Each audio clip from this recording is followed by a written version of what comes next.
Hello everyone and welcome back to the channel. Today I want to give you a quick update on the plants. They've moved inside now, I guess 2 months ago. And I also still want to talk about the Paphiopedilums. Yeah, there you go. Hello! These are the plants. You can see these are the leftovers of a Cattleya maxima. I posted a picture of these flowers, and there's also a video where I show when I kind of not repot it, clearly it's mounted, but there's a video where I talk about this plant a little more, and it's linked up here, but this is kind of left over. And I'm really excited about here is the Paphiopedilum Bessie, the only Paphiopedilum I have, and the first one I ever got, and I got this in April this year, and yeah, it kind of grew 1.5 new fans, I guess. And there's a little flower spike with a bud, hopefully. As you can see, I keep this one very well hydrated. There's always a little bit of water in the dish just to keep it hydrated. And then I think the only other plant I would like to focus on is actually over here, right next to my little, guess, Mary and Jesus setup. I got this from my grandma, actually.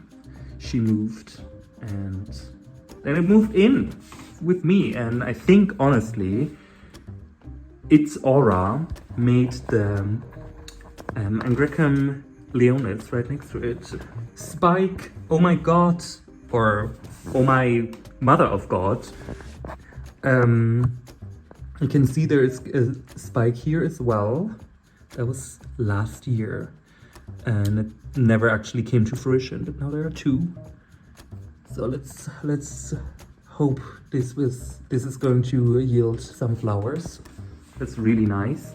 This is still kind of the setup with all the sick plants, and then the very tiny ones are up here. I got some seedlings again that I just deflasked.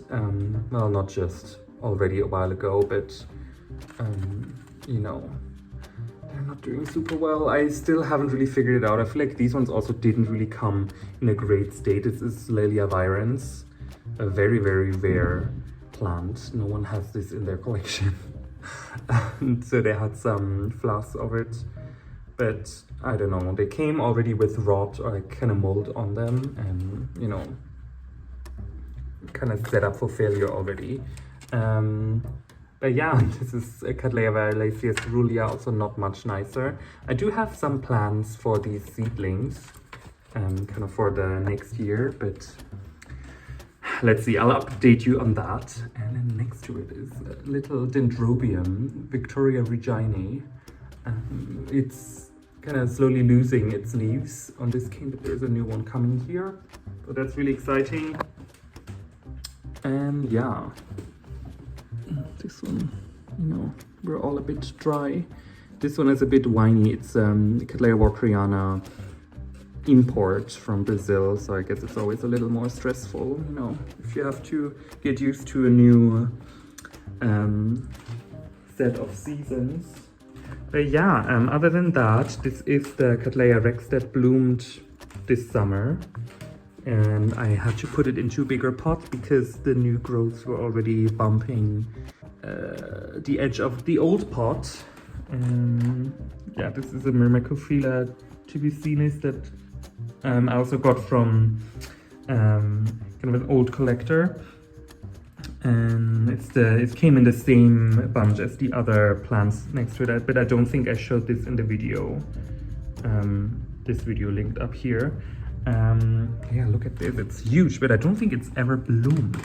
I think this is just like a leaf that it dropped. I don't think this has ever spiked, ever. So, you know, very, very curious.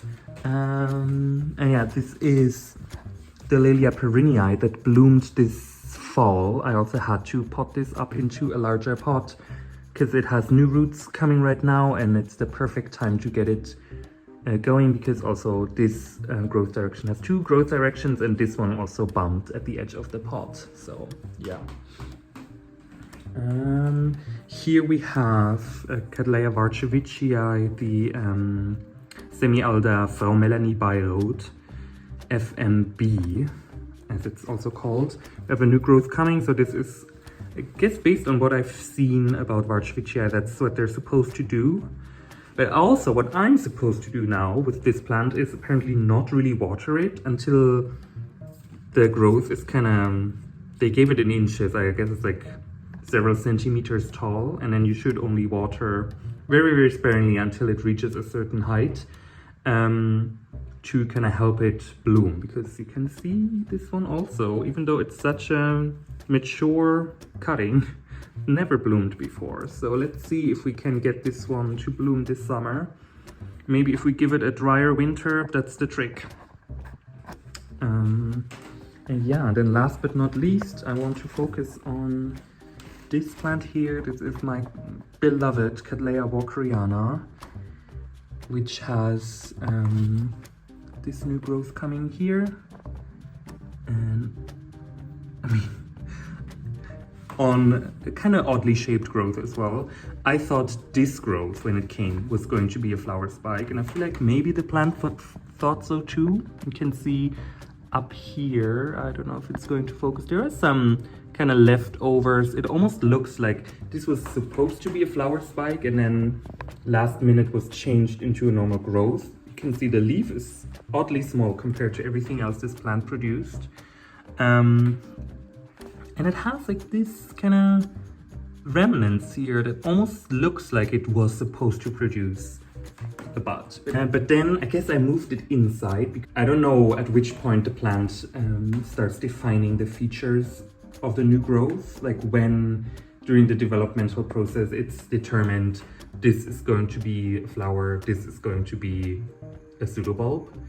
But I feel like, I don't know if I'm overinterpreting this, but to me this really looks like it was meant to be a flower spike and then maybe I moved it inside and it changed. But you can see this is kind of on the direction of growth that bloomed last year. This is this summer's pseudobulb, which I don't know if it's kinked here, but this pseudobulb is nice and plump, and there's a new one coming now, and I think this is going to bloom, and there has other directions of growth, right? Like, now I covered it up. This one here, there's maybe an eye swelling, and then there is one here where the eye is here, but it had some scale on it, so I don't know if this eye is actually going to develop. But yeah, I'm really hoping for this one to bloom. Last time the flowers lasted, I think, 2 months almost, and they were so fragrant and so nice. They were like, I think this big probably. So yeah, very excited to see what it's going to do. And then finally, I want to talk about, stop with the update of the other plants and finally turn towards the, sorry, I'm just moving the, it's not really a curtain, it's just like a chiffon. I really like these, I have them on my windows. I don't know if I can actually catch this, but it's like iridescent purple to teal shifty. I love that. Anyways, hello. These are the Paphiopedilums I have. Some of them are doing okay-ish. Others are not doing so well. I don't know what's happening. Like this one here, this is one of my favorites actually in my collection. It's Paphiopedilum venustum album. And you can see the new growth on it. It's much larger than what it produced before, but it dropped the flower. So this, for whatever reason, it decided not to bloom. Also, the roots are not really doing that well, right? You can see there was a root coming which then got aborted. So that's not so great. Yeah, not sure what's happening. But then next to it, we have the normal kind of Paphiopedilum venustum tipo, right? This is, yeah, it doesn't have anything with it. But anyways, and that has 3 flowers this year, which I'm super excited about. You can see the first one has already opened. I really like this. You can see, I don't know if I can get really in there. You can see it has like these little polka dots there. It has the stripes here, the veins there. It's such a nice flower and it lasts a very long time. So that's really, really nice.